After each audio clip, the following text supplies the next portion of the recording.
خيبة أمل لمتابعي مسلسل المتوحش بعد الحماس الكبير للإعلان الجديد للمسلسل بعد أخبار ظهور رؤيا فيه، إلا أنه الإعلان خلا من أي مشهد للشخصية.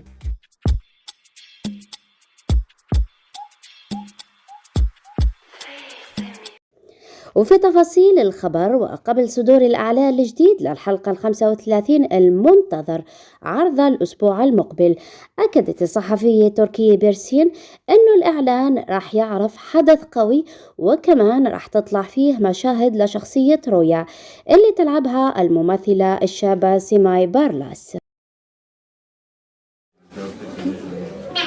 لكن تفاجأ المتابعون إنه الإعلان كان عادي، وكان فيه كالعادة تركيز على ثنائية آسي وآلاز، وكمان ما في أي حدث مهم، إلا إنه سرحان طلع عايش ومستمر بأحداث المسلسل.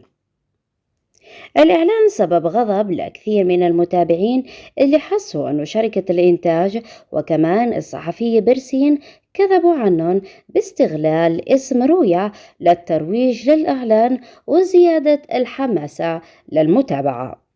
ليبقى مصير شخصية رويا مجهول رغم ادعاءات أنه مخطوفة، وهو ما تم التلميح له في نهاية الإعلان، فيما يشوف طرف ثاني أنه رويا انتهى دورها بالموت، وهذا كله تمهيد لخروج الممثلة سيماي بارلاس من المتوحش. وبهيك يستمر مصير الممثلة سيماي مجهول إذا هي عن جد مستمرة بالمسلسل ولا انفصلت. لكن الحلقة القادمة من مسلسل المتوحش راح توضح الصورة أكثر للمتابعين.